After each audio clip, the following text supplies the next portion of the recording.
You only need like a small sector of people to be interested in what you're doing. And realistically, if you're in the real estate industry and you're trying to sell deals, whether it's as a wholesaler to investors or as a flipper to a retail buyer, you're appealing to the people that can afford that. And so what the 70% of people that can't, it doesn't really matter.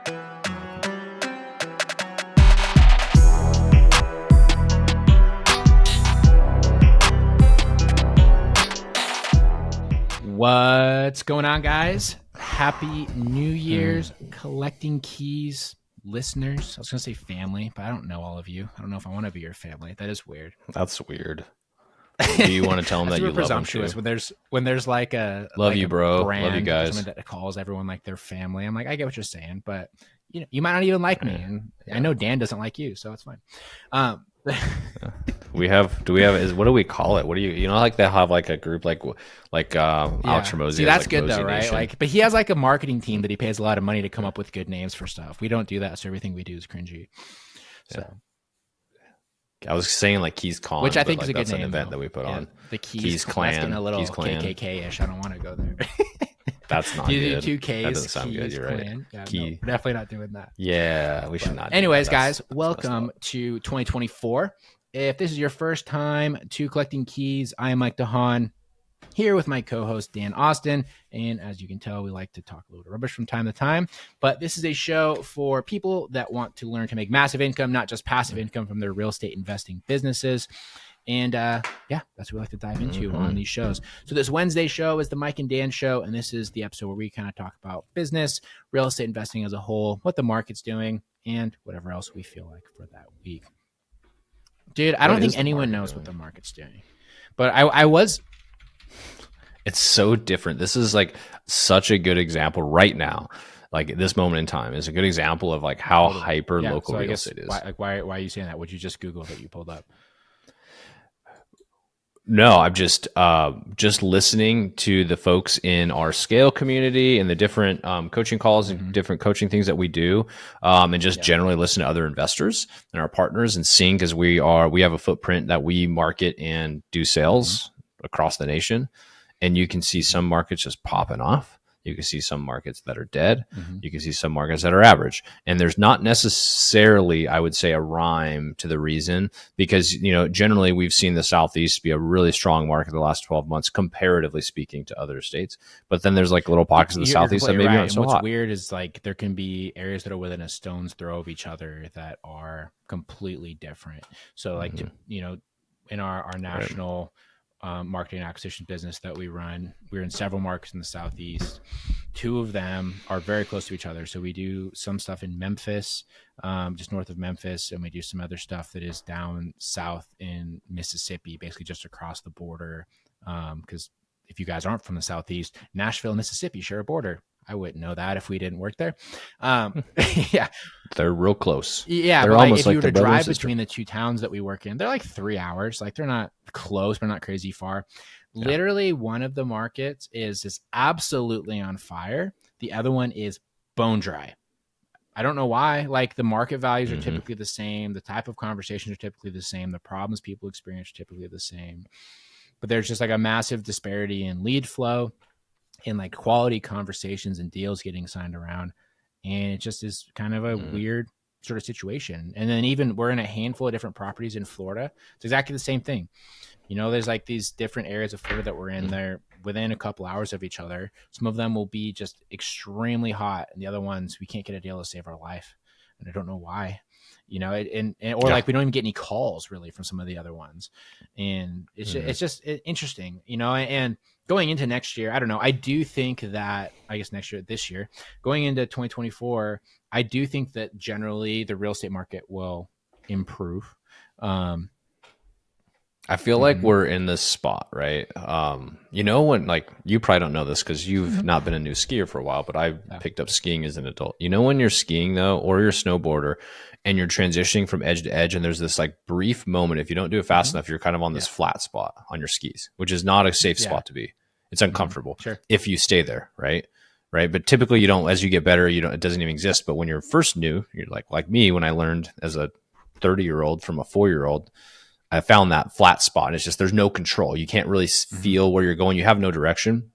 That's like we're in this brief moment right now, the end of the year, going into Q1. I think we're going to be in this brief flat spot in the market where it's just like you don't know which direction your skis are going to be pointed when you come off of it. But I do agree with you, like in the new year, that the direction is I going to mean, be well, I trending think up. that just the general sentiment of of real estate is a lot higher. You know, we've had our period of time where the market went down in 2022.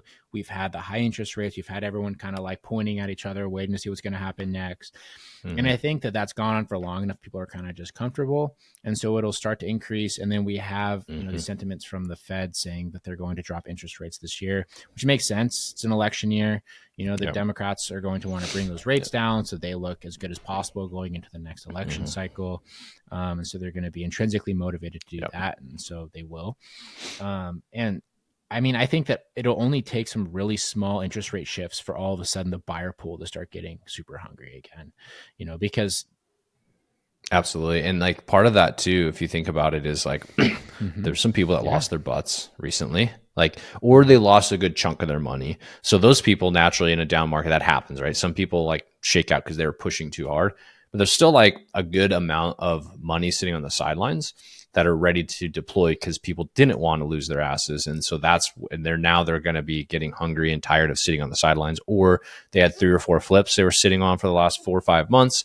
Those get cleared off going into Q1. Now they're feeling a little bit more excited to start flipping again. I think all of that is like a perfect storm to start seeing a gradual like opportunity for more and more I people. think something that just exists in general right now with, you know, the rise of the real estate market has helped this with the everyday person being able to generate some wealth. There's a huge gap in just like general incomes that are existing from people that are high skilled employees versus lower skilled employees, right? I don't think that the haves compared to the have nots have ever been like more widely split in, you know, like a modern generation, right? Like maybe if you go back 100+ years, something like that, you'll see it. But you know, people like a lot of general talk about the economy, and they talk about like, oh, you know, so many Americans can't afford these things, running out of cash, and all those sort of situations. But there's a hell of a lot of people that are doing perfectly well. You know, it's like I see a lot of jokes about how expensive travel is and how unaffordable travel is. But I'm a big traveler, and every time I go to the airport, it's freaking packed. Right, like every plane's booked. Like people are Right. people have expendable income. It's just yeah. maybe not like the bulk of Americans. But the thing is that you don't need the bulk of Americans to be buying your house, right? Or like your property. You need one, you know? And so it doesn't honestly matter what 70% of Americans are doing. If you are producing a good product, you're trying to create, you know, do these transactions in the real estate industry. You only need like a small sector of people to be interested in what you're doing. And realistically, if you're in the real estate industry and you're trying to sell deals, whether it's as a wholesaler to investors or as a flipper to a retail buyer, you're appealing to the people that can't afford that. And so what the 70% of people that can't, it doesn't really matter, in my opinion. I think if I was to look at it at a macroeconomics level, what I think would be happening to explain some parts of what you're saying is like you have baby boomers who are retiring fast. They have been for several years, but they're really retiring, which means that they are at the peak. They've just left their peak earning and they're at peak savings. So they're spending more money. They have more money to spend as well. So you see all these people traveling. There's probably some of that. You also have millennials who finally come of age and are able to produce decent income. They're at if not the middle peak, or like getting into their peak like growth years, right? Because they're in their mid to late 30s. They're really looking to make that move from maybe employee to management, senior management, all that sort of stuff, right? And so there's the two biggest generations in history finally have spending power and they're spending it. So whether there is a giant glut of people in both of those categories as well that don't have the money to afford to live the way like other people do, it doesn't really matter because you have like this overbearing amount of spending power from two of the largest generations. And you have Gen Z and Gen X in the middle. Right. But what you also have though is you have a big influx of the baby boomers that are dying and they're leaving their money to their Gen X and their millennial children, right? Millennial Exactly. And they're going to like, go, YOLO. they're going to buy property, they're going to do other things with it. You're starting to see that a ton.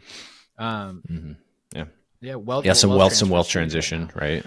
So I don't know, like there's a lot of talk about the affordability and all these sort of things, but I think that if you're playing in the real estate space, the larger picture of that, especially if you're in the residential space, you can probably get around it. You know, I still think that you want to play for the most part in like the starter home price point if you're going to be in residential, because there will always be buyers for that. The people on the lower end will buy up to do that. The people on the higher end who are worried about interest rates and their monthly payments and their budget are going to buy down.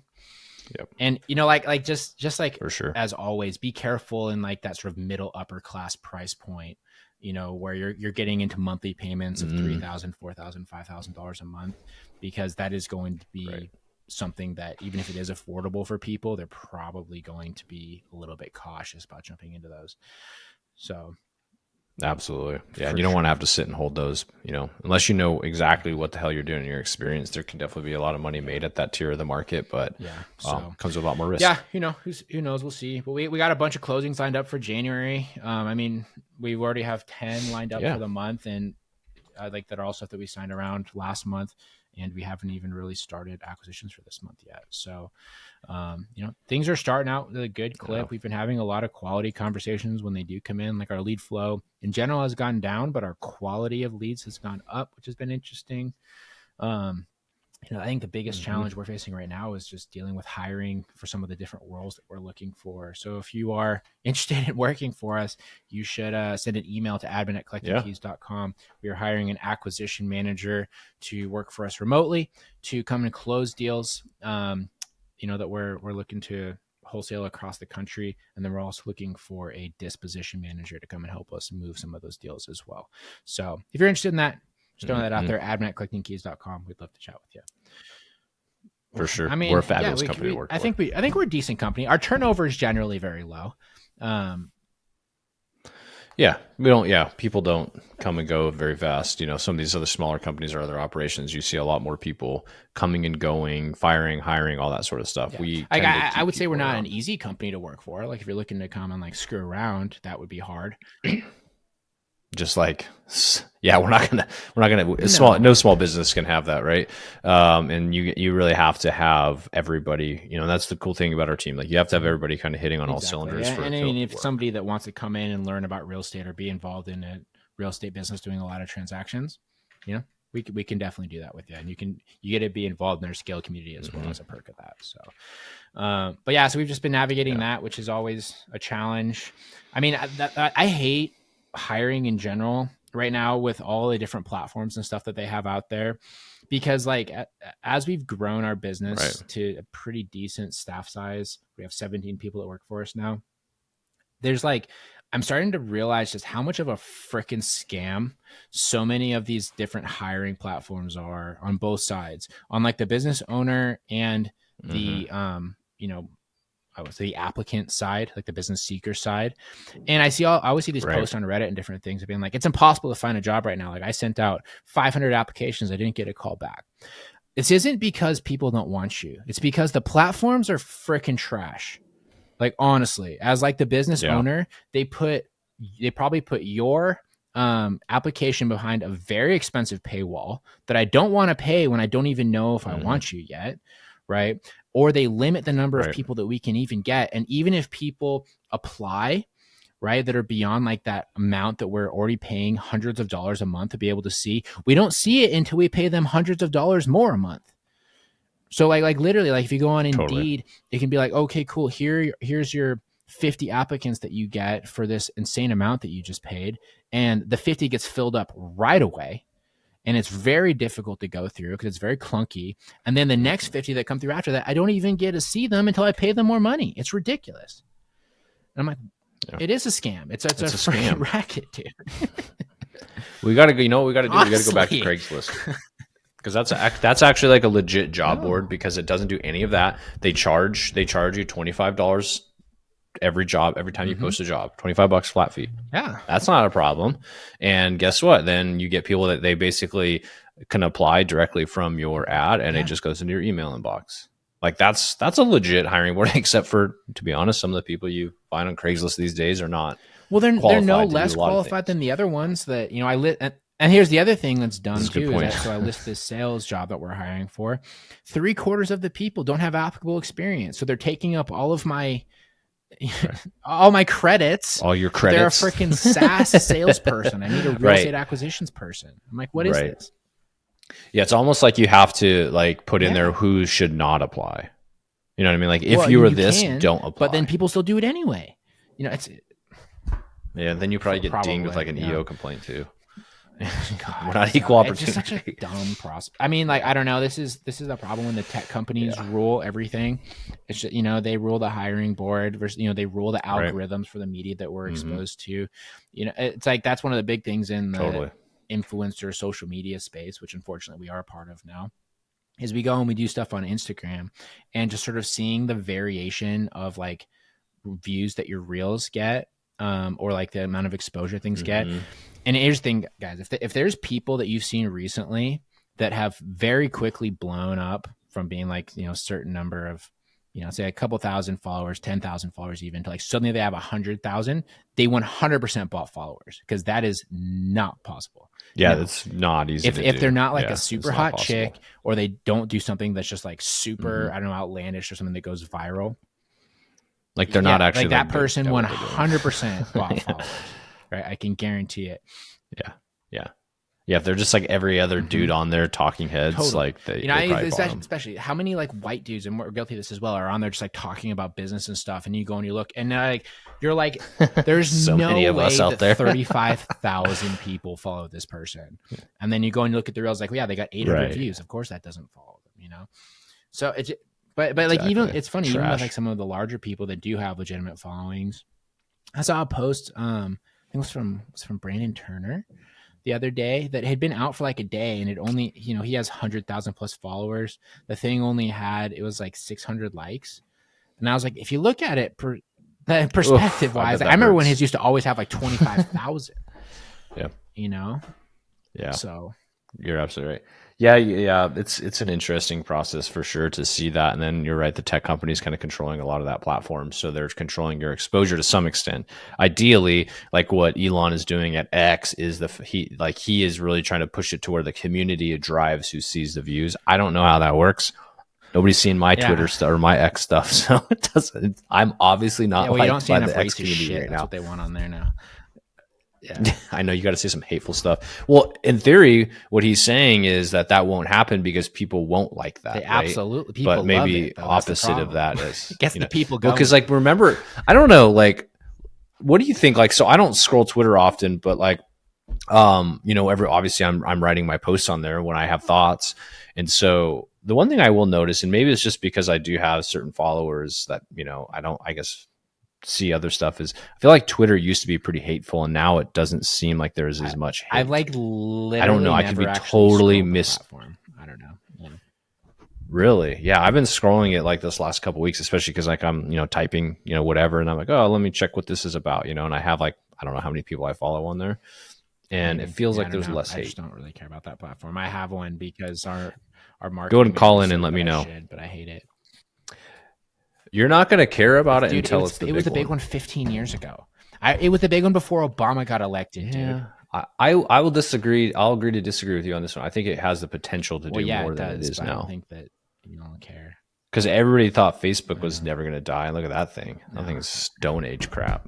You got to change. If you can't change, Instagram, the same thing. Yeah. Kids aren't on Instagram, man.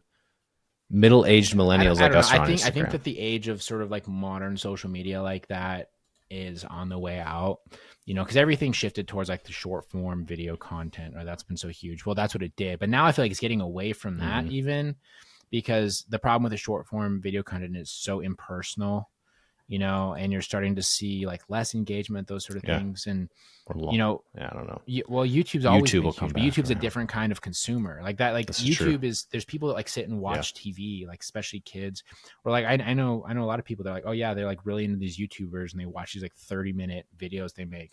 Tell you what, if I like go to something and there's a YouTube video that's more than 90 seconds, I'm not going to watch it. I'm on the short form train.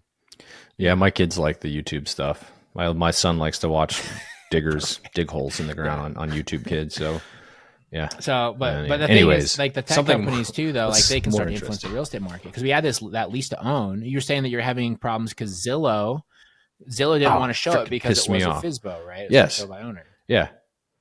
Yeah, so Fizbo stuff on Zillow, which is I knew this. I thought I knew this, but I didn't really realize the extent of it. Is you literally have to go in Mm-hmm. there, and it's not easy to see but you as a viewer have to select like basically retail leads or for sale or Which no other. I one think would they ever call it do. others. And there's you Yeah. no one would ever do. Yep. Nobody, because like, why would you do that, right?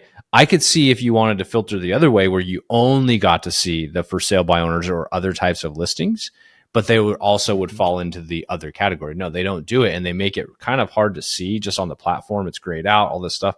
So literally, I'm looking on Zillow when we posted our house that we're going to sell on special financing. We don't have a broker's license as a company in Idaho where this property is at, so let's just do for sale by owner. And Mm-hmm. yeah, it just doesn't show it. If like most people look through Zillow on the map, Yeah. it doesn't even pop up on the map unless you go to that setting within No the one's app, doing that. which nobody's doing, right? Nobody's, and if you're just a consumer and looking for a house, like you would automatically think, oh, for sale by owners and everything would be on here. No, Zillow is really pushing for listing only, which is kind of part of this whole conversation with the National Associate of Realtors and all this, the cartel that they've created there and built out. Which is a whole nother conversation. But yeah, what a frustrating thing that a big tech company can control the real estate market. So really at this point, it really isn't a distributed network of people being able to sell their house on a central platform. It's if you are within the National Association of Realtors and they can pull your data from an MLS, you can Yeah. I now mean, sell your property. and it's just exactly. And the problem with that is they know that it's going to restrict the FISBOs, right? They're doing it on purpose. They're doing it on But they're like, oh, purpose you for still have the sure. options. You can't go and like accuse them of that. And they make it kind Yeah, of a pain in the ass to you list kind it of know too, it, so they by the way. can sort of play both sides. But any of these platforms, right? These like third party tech platforms that are integral to your business, it's just I think it's really important to have some kind of hedge or backup plan. Like think about the Airbnb sort of crowd as well, or like the VRBO crowd. I mean, understand if you're an Airbnb investor, you have to earn the rights from Airbnb's algorithm to show up, especially if you're looking at like so many different areas right now that are becoming incredibly, I would say, like abundant in Airbnb opportunities as people have gotten over their travel bug. You're starting to see Airbnb prices plummet. My wife and I, we were looking at potentially going down to Salt Lake, just to just for a couple weeks, just to like hang out and work from there, be closer to ski area. Yeah, But because it didn't chill. snow anywhere, we're probably not going to do it. But like when I was looking at I Airbnb know. options, there was places down there that you could get that were like nice houses for like $35 a night because no one's freaking renting in these cities anymore. Nobody's renting it at Yeah. the peak of the And it's like season that for all that over the area place. too. But then I'm looking That's at it, and crazy. then the crazy thing was, is I was like, Yeah. oh, well, this area is kind of cool. And I would zoom in. And second I would zoom in, there would be like 30 more places. Right. And I'm like, none of these people are making money at all. Like they're never going to for this entire winter. Yeah, Airbnb's like gotten awkwardly weird. So I got a call. So we're arbitraging one of our Airbnbs that we own to another investor here in town. And so I got a call from the neighbor. I swear to God, we get some of the craziest shit. So the neighbor's like, she's kind of a weird lady, anyways. And I've only bumped into her a couple times, and she's like, I don't know, this Dan Austin guy, is he the renter or the owner? Who is he? And I was like, I don't know. I was like, can I help you? That's exactly how the conversation started. And anyways, she's like, yeah, there's this group of people that are living in the house across the street, and they're coming in with like different groups of people, like 2 a.m. They'll hop in, they go around the back of the house, which makes no sense that they would actually do that because there's nothing in the backyard. There's like just, you wouldn't go that way. Like she's like, and then they're like bringing tons of stuff in the house and in the backyard. And it sounds like what we have is somebody that's potentially like doing a drug deal or like running a chop shop out of our Airbnb. So I called the guy who's arbitraging it, and he didn't really give me any information. He said he called the guy and it was all fine and all good. There's not a whole lot we can do at that point, but like just weird. She had listed off a bunch of stuff they're doing, and I was like, yeah, that definitely sounds like they're doing something illegal. Absolutely out of our property. Yeah, I'll probably do drive-by like this weekend to see what's going on. I think we talked on it's here one about of those, my friend's Airbnb that had like the Mexican cartel that was dealing drugs out of it, and they had because it was in a great story, like a little condominium unit, and so they had like a security camera that they were able to get when the FBI came in, kicked in their door, to arrest these Mexican dudes that were in there. That's awesome. And like literally they came down the hallway just like the movies. They had like the little battering ram. They banged in the door. They like dragged these dudes out, like cuffed them. And then inside their Airbnb, they legit. Like the FBI went and like cleared all of it. It was good and everything. And they were like cutting open like the couch pillows, and they were finding like all these drugs and stuff that were hidden in them. And then like it was like a week or 2 weeks later, they had the Airbnb up and running, and they immediately get a request from like another Hispanic person that was like a brand new account, and they were like, okay, this is a weird red flag. And so they rejected it, and they told the FBI, and the FBI came back, and they like basically, what did they do? It was like somewhere inside their walls, the guys had like busted it open. Yeah, put drugs inside the walls and then put their drugs in there, like refinished it. And so this guy was trying to rebook it so he could go back and get his drugs. Get his drugs? Hell yeah, I would. He's probably getting his ass chewed right now by his cartel chopped boss. Off his head and threw him in the river. Right, for sure. They're dead. They're definitely dead. Yeah, I think so. That's kind of that story kind of popped in my head when I heard this. Because that was in Spokane. That wasn't far away. That was over by the REI. Like that's a stone's throw from where our place is. I know. So the reason why I bring it up is because I would imagine the guy we're arbitraging with is, desperate for good listings, right? He has to pay us a certain amount every month. And if he wants to make cash flow, he needs to at least have it listed. So this was a long-term listing that popped up, which can always get weird on Airbnb in general. If they're longer than 30 days, you really do need to have a lease signed with them. Because they can basically become tenants. And now in Washington, where we rent, in a lot of states, they become a tenant and fall under tenant landlord law, and you have to go through the proper eviction process. So they're used to see these videos back in maybe the early 2020s where people would be like beating down their Airbnb guest door on like the 29th day to get them out of their house because they're like, they find out, oh crap, these are those people. They're going to try to like squat here, especially during COVID. It was like really a problem. But yeah, it's definitely. Yeah. I know. Getting weird out there. The short-term rental game, man, I think is in so much flux. I've talked to so many GoAbundance guys too that are like, man, my Airbnbs are bleeding. Then I also hear from other guys that are like, mine are doing better than they ever have. It kind of goes back to what we were talking about with the the retail market as well. If you're like a flipper, there's flips that are sitting for months. There are other ones that are selling in 2 days. I mean, we have one of those duplexes. You guys listened a couple of weeks ago to the properties that we owned that are subject to mortgages got called. We accepted a cash offer on one of those like 2 days after list, right? I mean, it's just the kind of the way of the world right now. You don't really know. But I think the biggest thing is you should do as much as you can in your life and your business in general to not have your systems fully reliant on the algorithm of some tech company that doesn't care about you at all. Yeah, if that's your entire business, dude. Can you imagine that? Like there are people out there like they became Airbnb hosts, right? Yeah. Like that's their entire business and you're reliant on one revenue stream. We do have a couple short-term rentals. We have all sorts. We're very diverse in our portfolio just from a tenant standpoint and a property style standpoint. And I think that's helped us be successful even in this time. Like we've been getting our butts whooped with landlord stuff, or property stuff for the last 2 months and going into the next 2 months. Like we have this guy signed to our property manager about he's our bedbug guy that all of a sudden fell ill and is in the hospital and he's not coming home. Like he's dying. Like they're like, yeah, he's dying. So we're like, okay, we'll move all the stuff into a storage unit and we're going to eat the cost. We don't have to technically, but that was the plan. Turns out not a single place, not a single storage facility will lease to this guy's to hold this guy's stuff unless he's there. He's dying. He can't get out. Like he's in hospice or he's in some sort of like care, right?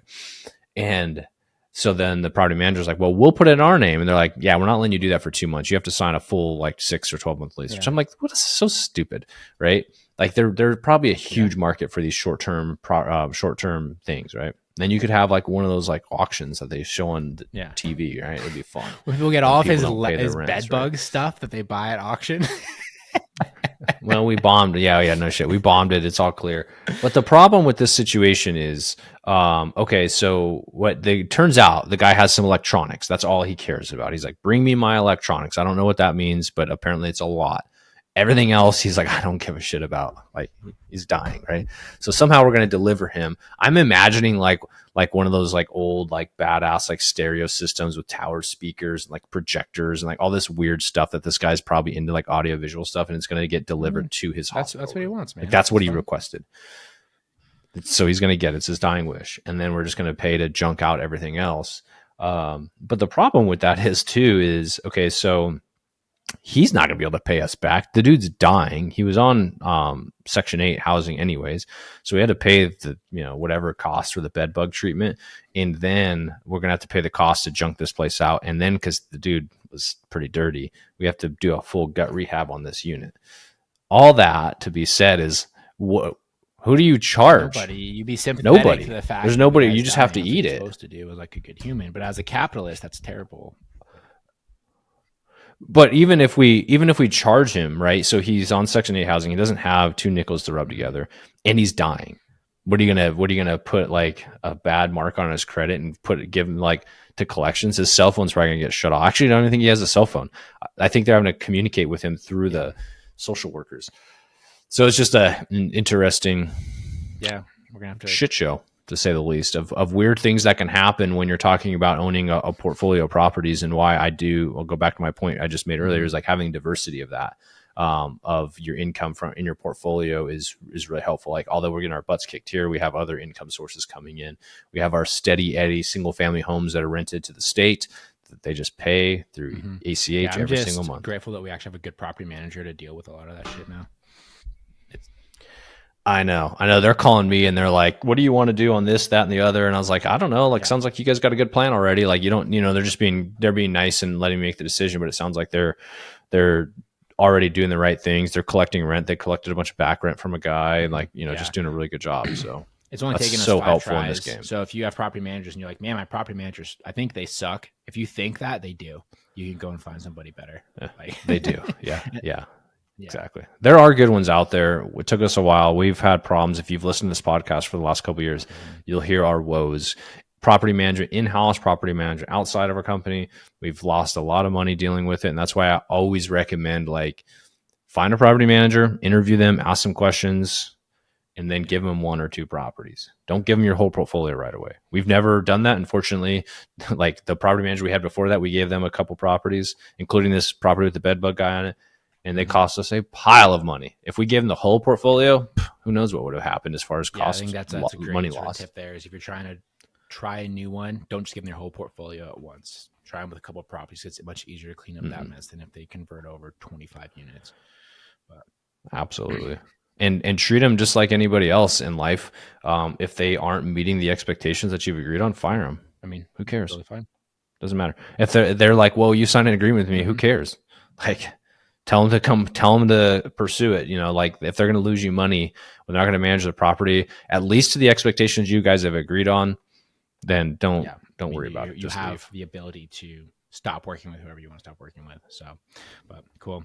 All right. So 2024, Dan, what is one big thing you're looking forward to this year? We got to do the obligatory looking forward bit of this first episode. I haven't even thought about that, man. You caught me off guard. I don't know. What am I looking forward to from like a business standpoint? Business, it can be for yourself. It can be, we're both entrepreneurs, so they tend to kind of blend one into the other. Yeah, I would say I'm really looking forward to seeing the scale community and how that brings value to our community, like all the new additions that we're able to bring to it, like all the stuff we've already listed, like the disposition platform, discounted mail, pretty much. So all the cool stuff that we're going to be able to bring as a community, because like there's stuff that you and I have wanted, and now we're able to get as a community because we have like negotiating power, and we also just have the ability now to actually like get these things because of where we're at. But then also bringing in with that new kind of model of the scale community, bringing in A players that are ready to scale their business to the next level. I think being around the types of people that are like you and that want to do things are only going to help us and other people grow better. So yeah, that's my biggest like business look forward to. The other thing I'm looking forward to in 2024 from a personal standpoint is figuring out just additional growth in like passive income for me. You know, that's like a big focus for me. So continue to focus on that growth. I have no idea what that looks like. I've been kind of testing and retesting some ideas, but to me, that's like actually an exciting venture because 2023 we didn't pick up a lot of passive because we focus on massive. And I really believe that that's an important thing.